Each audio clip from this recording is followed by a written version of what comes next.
Good morning मेरे प्यारे विद्यार्थियों। उम्मीद है कि तुम अपने घर पर सुरक्षित हो।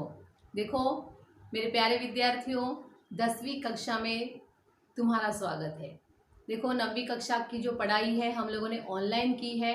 फिलहाल इस 10वीं कक्षा में भी शायद पहले 2-3 महीने हमें ऑनलाइन शिक्षा लेनी पड़ेगी, उसके बाद सब अच्छा हो जाएगा। क्योंकि देखो अभी तक ये महामारी का खतरा जो है वो नहीं टला है। और तुम्हें पता होगा जो ऐसा किसी ने कहा है ना कि कोई समस्या जो होती है उसे हम सुलझा नहीं पाते हैं, तो उसे वक्त और भगवान पर ही छोड़ देना चाहिए, सब कुछ अच्छा हो जाएगा। ओके, कोई प्रॉब्लम नहीं है। तुम लोगों ने 9th स्टैंडर्ड में बहुत अच्छी पढ़ाई की है। अभी इस साल में भी तुम्हें अच्छे से पढ़ाई करनी है, पढ़ाई पर ध्यान देना है। ओके, और मेरे प्यारे विद्यार्थियों, हिंदी के लिए तुम्हें क्या करना है, 200 पेज की एक बुक बनानी है जिसमें तुम्हें शब्दार्थ लिखने हैं और जो कृतियाँ मैं देने वाली हूँ उसे तुम्हें लिखना है।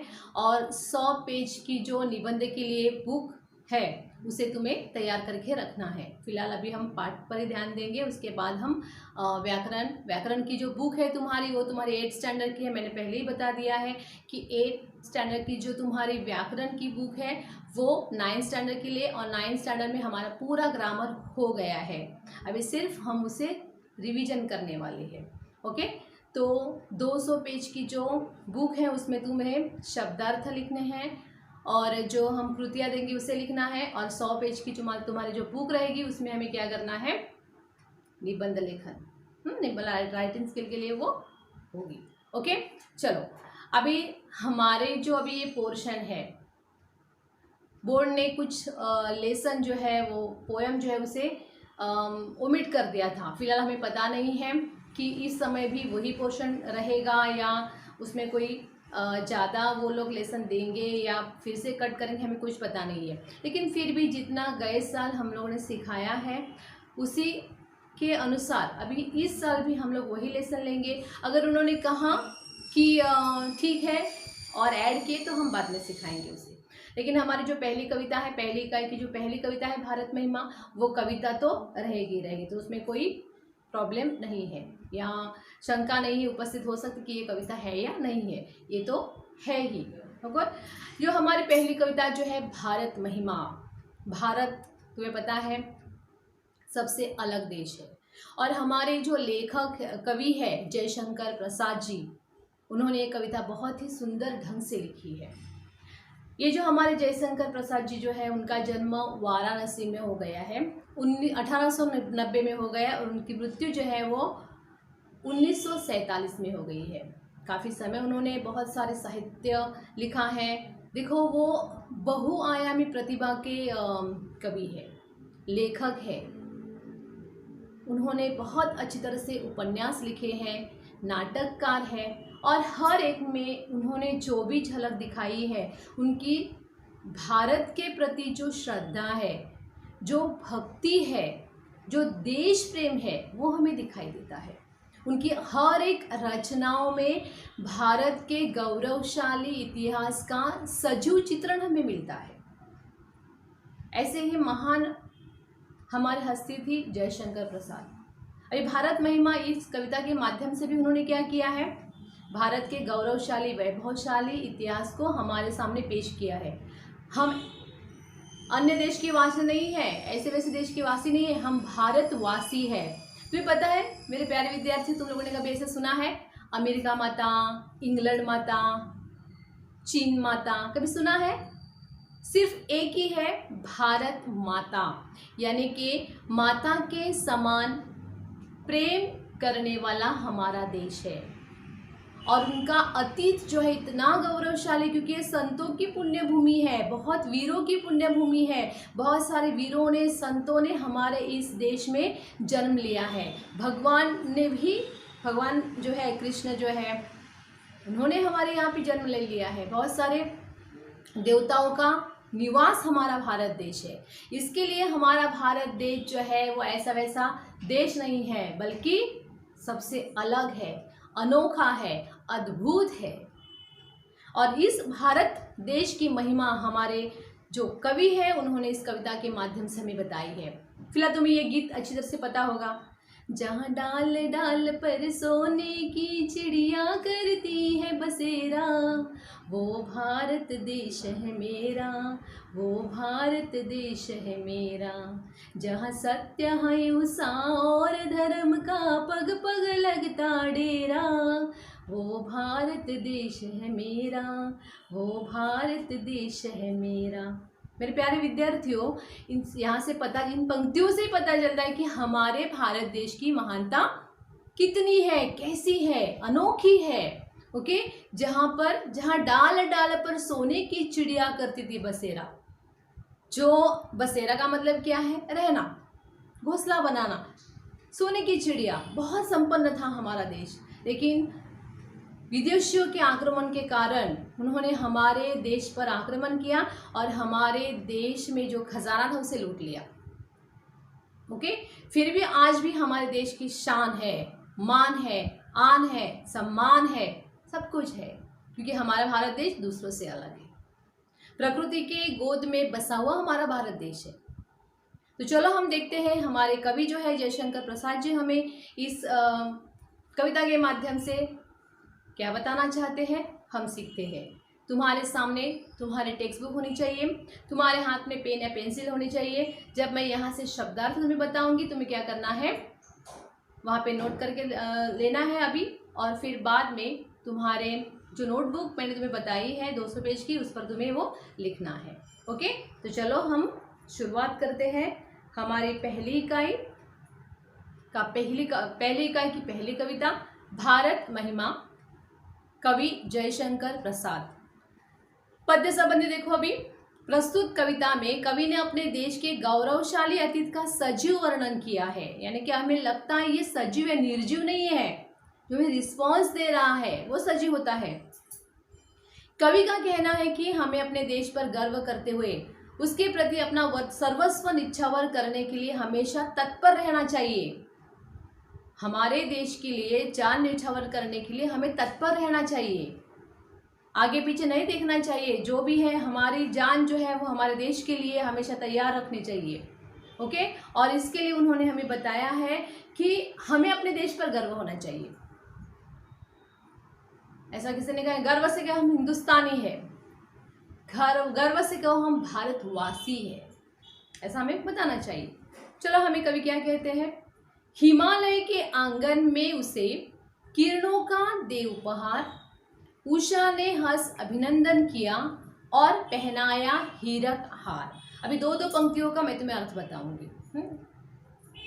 देखो, हिमालय के आंगन में उसे किरणों का दे उपहार। हिमालय, हिम का मतलब क्या है? बर्फ। आलय का मतलब घर।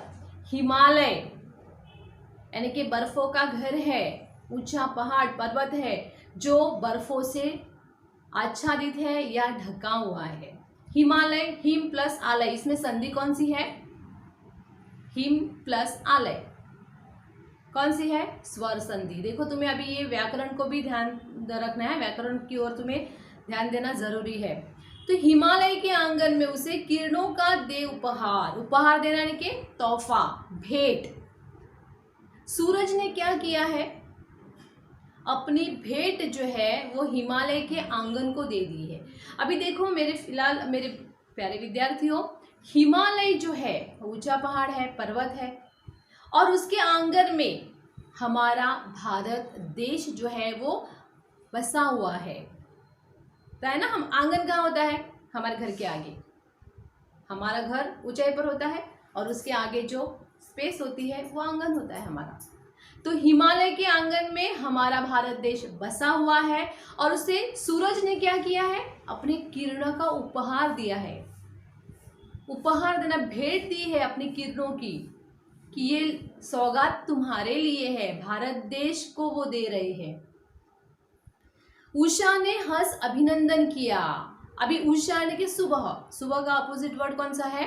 शाम। ओके, अभी देखो उषा ने हंस अभिनंदन किया।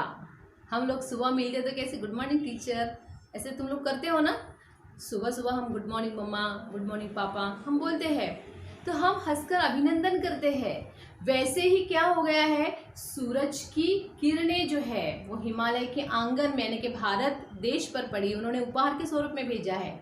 सुबह हो गई है, किरणें दिखाई दे रही है और इसके लिए उषा भी हंस रही है और गुड मॉर्निंग कह रही है। और पहनाया हीरक हार, हीरक का मतलब क्या है, हीरो का हार। अभी हीरो का हार क्यों कहा है, सोने का हार क्यों नहीं कहा, कोई बता सकता है मुझे?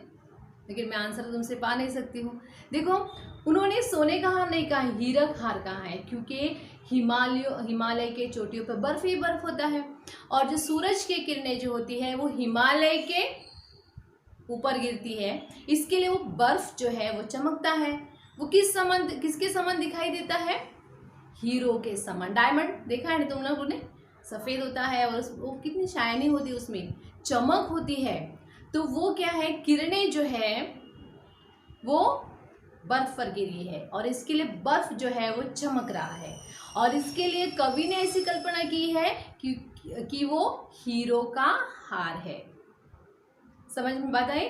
देखो उन्होंने क्या कहा है, और पहनाया उसे हीरो का हार पहनाया है। अब ये देखो, ये प्रकृति का दिया हुआ एक श्रेष्ठ दान है हमें, ये कि हमारा भारत देश जो है वो हिमालय के गोद में है और इसके लिए उस कवि ने ऐसा कहा है कि हिमालय के आंगन में हमें किरणों, सूरज ने क्या किया है, किरणों का उपहार दे दिया है। उषा जो है वो हंसकर अभिनंदन कर रही है, वो हंस रही है, अरे सुबह हो गई बाबा, बहुत अच्छा नज़ारा है और इसके लिए हंस रही है। और देखो उन्होंने क्या कहा है कि पहनाया हीरे का हार, जैसे हमारे भारत भूमि को पहनाया गया है। ओके, चलो आगे देखो।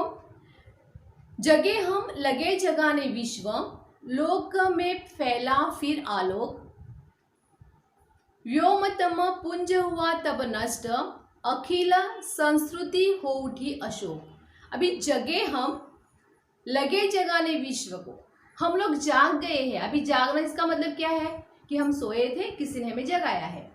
लेकिन यहाँ पे दूसरा अर्थ क्या होता है कि ज्ञान का उदय सबसे पहले हमारे भारत देश में हुआ। ओके, और उसके बाद हमने क्या किया, वो ज्ञान हमारे पास नहीं रखा, हमने वो ज्ञान दूसरों को दे दिया। हमारे भारतीय संस्कार है, हमारे पास कुछ नहीं रखना है, हम दूसरों को देते हैं, हमारा लाइफ दूसरों के लिए है। तो उन्होंने क्या किया है, भारत देशवासियों ने क्या किया है कि वो जाग गए हैं, अज्ञान रूपी अंधकार से वो जाग गए हैं, ज्ञान रूपी प्रकाश को उन्होंने हासिल किया है और अपने तक सीमित नहीं रखा, उसने क्या किया है, पूरे विश्व को ज्ञान दिया है। ओके, और इसलिए ऐसा कहा है कि जगे हम लगे जगाने विश्व, लोक में फैला फिर आलोक। आलोक का मतलब क्या है, प्रकाश। लोक, अभी यहाँ पे लोक का मतलब पीपल नहीं होते हैं, यहाँ जन समुदाय नहीं है, यहाँ पे भूलोक, स्वर्गलोक हम ऐसा बोलते हैं ना, वो संसार। लोक का मतलब यहाँ पे क्या है, संसार। तो क्या हो गया, देखो लोक में फैला फिर आलोक, प्रकाश हो गया, क्योंकि जहाँ पे ज्ञान जो है, ज्ञान रूपी प्रकाश उन्होंने सबको दे दिया है। भारतवासियों ने उसे ले लिया ज्ञान को और उस ज्ञान को उन्होंने अपने तक सीमित नहीं रखा, बल्कि सब देशों में उसे बांटा है। और इसके लिए क्या हो गया है, देखो अभी आगे बताया है, व्योमतम पुंज हुआ तब नष्ट। तब क्या हो गया, व्योम, व्योम का मतलब आकाश, नभ, गगन। ये आकाश जो है उसमें तम अंधकार, उसका जो पुंज का मतलब समूह, जो अंधकार का समूह हो गया है वो नष्ट हो गया। क्या हो गया है, क्योंकि प्रकाश आ गया। देखो तुमने ऐसा कभी देखा है कि देखो तुम्हारे जिस रूम में कमरे में अंधकार है, तुम लोग अंदर गए, अरे यहाँ पे तो अंधकार है, तो फिर ऐसा किया, एक गोनी लेके आए, अंधकार उसमें भर दिया और फिर बोले आ जाओ प्रकाश। ऐसा किया है नहीं। हम अगर चाहते हैं कि अंधकार को दूर कर, तो हमें क्या करना चाहिए, बिजली का बटन दबाना चाहिए, ऑटोमेटिक क्या हो जाएगा, अंधकार गायब हो जाएगा। उसे कोई गोनी में भरने की और बाहर फेंकने की आवश्यकता नहीं है। तो वैसे ही हो गया है कि ज्ञान रूपी यानी कि ज्ञान रूपी प्रकाश को हमने पाया है, इसके लिए अज्ञान रूपी अंधकार जो वो नष्ट हो गया। समझे, अज्ञान यानी कि ज्ञानी नहीं थे ना, वो उसे ज्ञान मिल गया, ज्ञान का प्रकाश मिल गया, इसके लिए उसके मन में अज्ञान रूपी जो अंधकार था वो नष्ट हो गया। और अज्ञान नष्ट हो गया, इसके कारण क्या हो गया, देखो अखिल संस्कृति हो उठे अशोक। अखिल यानी कि संपूर्ण, संस्कृति का मतलब क्या है, संसार। वो अशोक, अशोक का मतलब शोक रहित, दुख रहित हो गई है, क्योंकि उन्होंने ज्ञान को हासिल किया है। ज्ञान का प्रकाश चारों तरफ फैल गया है और इसके लिए क्या हो गया है, हर जगह का वातावरण उल्लासित है, आनंदित है, बिना शोक का है। ओके, अशोक का मतलब जहाँ पे शोक नहीं है, यानी कि आनंद का वातावरण। जहाँ पे दुख नहीं है वहाँ पे कौन सा वातावरण होता है, आनंद का वातावरण होता है। तो इसलिए देखो वहाँ पे हर जगह पर कौन सा वातावरण निर्माण हो गया है, आनंद रूपी वातावरण निर्माण हो गया है। चलो अभी उसका अर्थ कैसा होगा कि भारतवासी खुद जाग गए हैं, उन्होंने ज्ञान को हासिल किया और वो ज्ञान को उसने वो अपने तक सीमित नहीं रखा, बल्कि विश्व में ज्ञान को दे दिया, बांटा और उसके कारण हर जगह पर प्रकाश छाया हुआ है। अज्ञान रूपी अंधकार नष्ट हो गया है और हमारा पूरा संसार जो है, धरती जो है वो शोक रहित हो गई है। ओके, चलो आगे। विमल वाणी ने वीणा ली, कमल कोमल कर में संप्रीत, सप्त स्वर सप्त सिंधु में उठे, छिड़ा तप मधुर साम संगीत। अभी विमल वाणी ने, विमल का मतलब पवित्र है, यानी कि जो विमल वाणी, अभी वाणी का मतलब क्या है, हम बोलते हैं वो बोली। सरस्वती देवी जो है उसे विमल वाणी कहती है। तो सरस्वती देवी जो है उसे ज्ञान की देवी कहा जाता है। ओके, और उसके बैठने का स्थान क्या है, कमल। वो कमल इस फूल पर विराजमान होती है। तो उसने क्या किया है, देखो विमल वाणी ने वीणा ली है, वीणा ली है हाथ में, और वो क्या कर रही है, उसके हाथ कैसे, कोमल, कमल कोमल, कोमल यानी कि मुलायम, हाथ यानी कि कर यानी कि हाथ, हस्त। ओके, उन्होंने सप्रीत, सप्रीत का मतलब प्रेम के साथ वीणा ली है, यानी कि विद्या की देवी जो सरस्वती है उसने क्या किया है, अपने हाथों में वीणा ली है, लेकिन ऐसे वैसे नहीं ली है, प्रेम के साथ ली है। ओके, प्रेम के साथ उसे ली। अभी वो क्या करती है, उसमें से गीतों को छेड़ती है, सप्त स्वरों को। सप्त स्वर पता है ना तुम्हें, कौन से 7 स्वर है, सा रे ग म प ध नी। फिर से सा नहीं तो 8 हो जाएंगे। ओके, कितने हैं, 7 स्वर है। उन 7 स्वरों को मिलाकर बहुत सुरीला मधुर संगीत निर्माण होता है। ओके, और यहाँ पे देखो वो कहाँ पे जा रहा है, देखो सप्त स्वर सप्त सिंधु में उठे, 7 प्रदेशों में उठे हैं। अभी यहाँ पे फिलहाल सप्त सिंधु, सिंधु यानी कि समुद्र, लेकिन यहाँ पे नदियाँ हैं। अभी ये 7 नदियाँ कौन सी है, देखो अभी हमारे सप्त सिंधु दिया है कि सिंधु है, रावी है, सतलज है, झेलम नदी है, यमुना है, गंगा है और सरस्वती। ये 7 नदियां हैं। इन सप्त नदियों के प्रदेश में वो सप्त स्वर जो है वो घूम रही है। और आगे क्या कहा है, देखो छीड़ा तप मधुर साम संगीत। अभी देखो मधुर साम संगीत जो है, यानी कि उसमें से जो निकला हुआ जो गीत है वो कैसा है, मधुर है, मन को भाने वाला है, मन को लुभाने वाला है। ओके, देखो अभी उसका अर्थ कैसे हो गया कि विद्या की जो देवी सरस्वती है उसने प्रेम के साथ वीणा अपने हाथ में ली है और उसमें से जो सप्त स्वर निकल रहे हैं वो 7 नदियों के प्रदेशों में घूम रहे हैं और वो संगीत बहुत ही मधुर लग रहा है, बहुत ही प्रिय लग रहा है। ओके, नाउ आगे देखो। विजय केवल लोहे की नहीं, धर्म की रही धरा पर धूम, भिक्षु होकर रहते सम्राट, दया दिखलाते घर घर घूम। अभी देखो विजय केवल लोहे की नहीं है, लोहा यानी कि आयरन, पता है तुम्हें, शस्त्र जो बनाते हैं हम। अभी उन्होंने हमें ऐसा बताया है यहाँ पर कि देखो हमने भारतवासियों में ज़्यादा विश्वास किस में है, भारतवासियों का शास्त्र में है, शस्त्र पर नहीं। हमने युद्ध किए हैं, वो युद्ध सामने वालों ने हमें युद्ध करने पर मजबूर किया, इसके लिए हमने युद्ध किए हैं। हम विश्वास नहीं रखते। उन्होंने बताया देखो विजय केवल लोहे की नहीं होती है, धर्म की होती है। उन्होंने धर्म का पालन किया है। हम शस्त्र से नहीं, शास्त्र से लोगों के मनों को जीतते हैं। और इसलिए उन्होंने कहा है देखो धर्म की रही धरा पर धूम। हम क्या करते हैं, धर्म के अनुसार चलते हैं।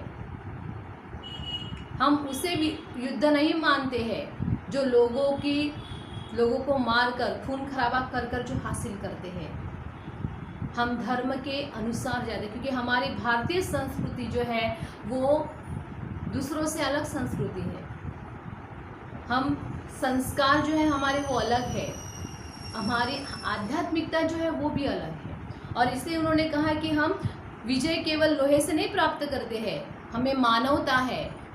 हमने धर्म के धरा यानी कि पृथ्वी पर हमने धर्म का पालन किया है। हम धर्म के अनुसार चलने वाले लोग हैं, भारतवासी है।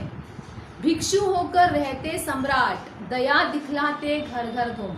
अभी भिक्षु होकर रहते, भिक्षु यानी कि साधु या सन्यासी।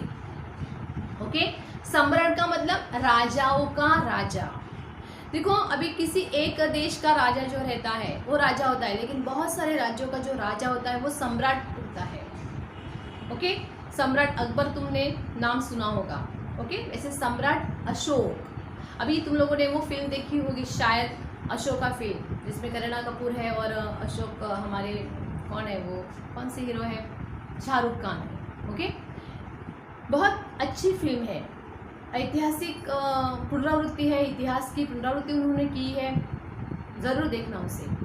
तो देखो ये जो राजा अशोका थे उसमें वो सत्ता पिपासु थे, यानी कि हर एक राज्य पर मुझे क्या करना है, आक्रमण करना है, उसे जीतना है, हमारे राज्यों को जोड़ना है। और ऐसे करके उन्होंने अपने साम्राज्य विस्तार बहुत बढ़ाया था। लेकिन हुआ ऐसा कि कलिंग युद्ध में जब बहुत जीवित हानि हो गई, यानी कि ये युद्ध चल रहा था और एक समय शाम के समय वो बाहर टहलने गए और उन्होंने युद्ध भूमि में देखा कि बहुत सारी लाशें गिरी हुई है और रक्त की नदियाँ बह रही है और बहुत सारी विधवा बहनें ऐसी है, औरतें ऐसी है, किसी का पति गया है, किसी ने अपने भाई को खोया है, किसी का अपने पिता को खोया है, और उनकी वो आवाज़, इन सब दृश्यों ने उसके दिल पर प्रहार किया। और ये सब देखकर उसे ऐसा लगा कि ये सब मेरे कारण हो गया है, अगर मैं युद्ध नहीं करता तो ये सब नहीं होता। और इतनी गहरी चोट उसके दिल को लगी थी कि उसने उसी समय निर्णय लिया कि आज से मैं युद्ध नहीं करूँगा। और फिर उन्होंने अपने आप को बदल दिया, इतना बदल दिया कि उन्होंने गौतम बुद्ध के जो बौद्ध धर्म है उसका स्वीकार किया। गौतम बुद्ध की जो अपना कौन सा बुद्ध धर्म, उसे अपनाया और फिर वो भिक्षुक बन गए, यानी कि सम्राट से, वो सम्राट थे, वहाँ से वो भिक्षु बन गए। हर द्वार पर जाते थे और भिक्षा मांगते थे। ओके, सम्राट होके भी। और ऐसा कहा जाता है कि कलिंग युद्ध के बाद जो सिंहासन पर बैठा हुआ राजा अशोक, सम्राट अशोक, राजा न रहकर मानो एक संत था। इसमें इतना परिवर्तन आया, उन्होंने सब जो कुछ भी शिलालेख अभी आज भी है उस पर उन्होंने सिर्फ अपनी जनता के बारे में सोचा है और वो अलिप्त जीवन बिताने लगे, लोगों के बारे में सोचने लगे। हर घर जाके उन्होंने भिक्षा की मांग की है और जितना मिला उसे ले लिया है। ये सम्राट अशोक। ओके, गौतम बुद्ध भी तुम्हें पता है वो राजकुमार थे, उन्होंने सब कुछ छोड़ दिया है और भिक्षु का रूप धारण किया उन्होंने। और वो क्या करते हैं, हर जगह पर जाते थे। यानी कि हमारी देश की परंपरा ऐसी है कि जो राजकुमार हो जाने के बावजूद भी उन्होंने क्या किया है, सामान्य लोगों का जीवन व्यतीत किया है। और इसलिए उन्होंने ऐसा कहा गया कि भिक्षु होकर सम्राट यानी कि उनके पास तो कोई कमी नहीं थी। एक को बोल आ तो आ जाएगा, एक को बोल जा तो हो जाएगा, पूरी सारी सत्ता उसके हाथ में है। फिर भी उन्होंने भिक्षु यानी कि हम जिसे कमज़ोर मानते हैं या ऐसा मानते हैं कि अरे भिक्षु क्या है, ये साधु है, भिखारी है, लेकिन उन्होंने उसे अपनाया है। समझे?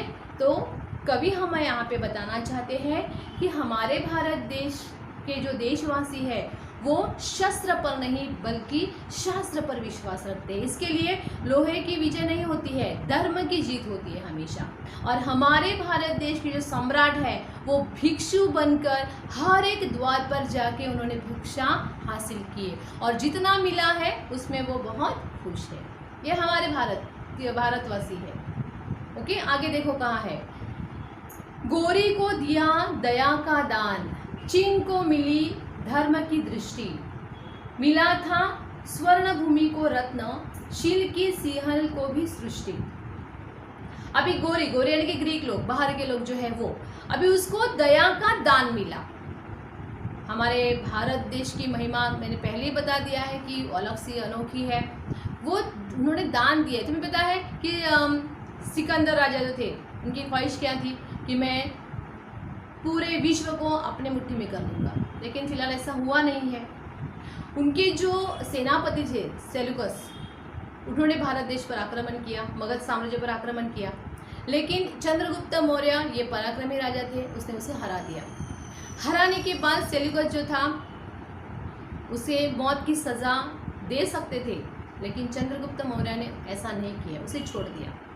और फिर उसकी बेटी जो है राजकीय समझौता किया, उन्होंने राजनीतिक समझौता जो किया है, और इसके लिए उसने उसकी बेटी जो है हेलन, उसके साथ शादी की। ऐसी कहानी बताई जाती है।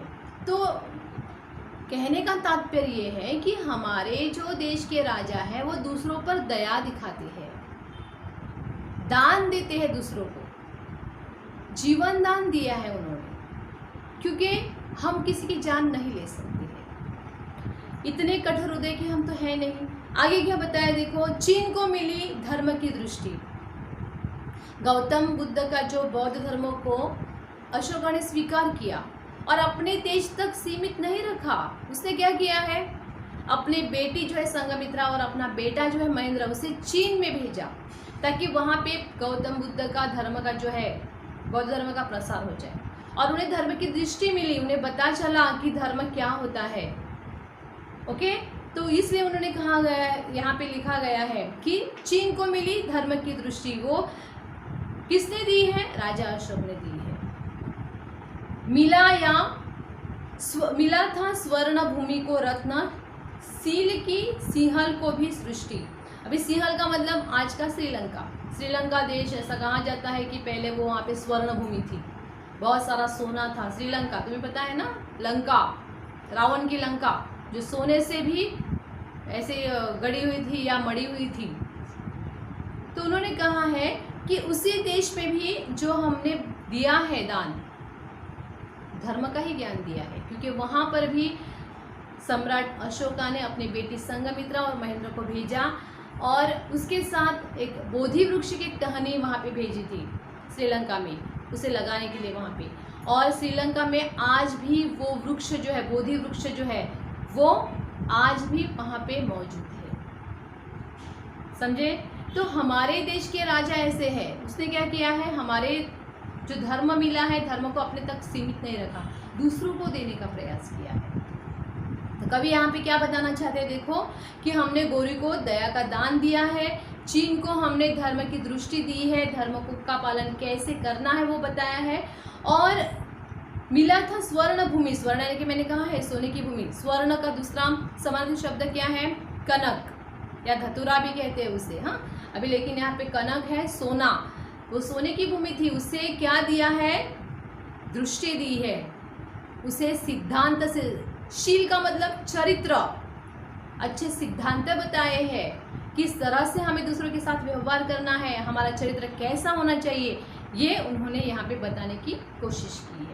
मेरे प्यारे विद्यार्थियों, मैं यहाँ पर रुक जाती हूँ और जहाँ तक मैंने तुम्हें सिखाया है उसका मैं भावार्थ फिर से एक बार बता रही हूँ। देखो कि हमारे कवि जो है जयशंकर प्रकाश जो है, प्रसाद जो है, उन्होंने हमें बताना चाहा है कि हिमालय के आंगन में हमें किरणों का उपहार, हाँ, हमें सूरज ने किरणों को उपहार दे दिया है।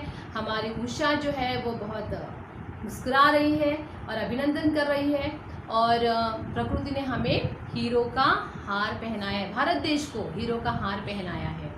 देखो उन्होंने कहा है कि हम पहले जगह है, हमने ज्ञान हासिल किया और फिर हमने पूरे विश्व को ज्ञान दे दिया है, बांटा है, और उसके कारण पूरा संसार जो है वो प्रकाशित हो गया है।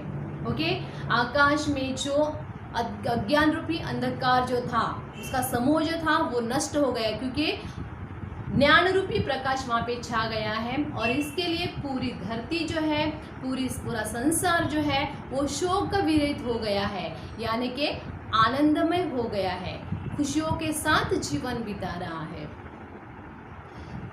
सरस्वती देवी जो है, ज्ञान की देवी जो है, उसने क्या किया है, अपने हाथों में, कोमल ऐसे हाथों में वीणा ली है, और वो वीणा उसने प्रेम सहित ली है। उसमें से जो सप्त सुर उठ रहे हैं वो सप्त सिंधु में, नदियों में फैल रहे हैं, और एक मधुर सा ऐसा गीतों का निर्माण हो रहा है।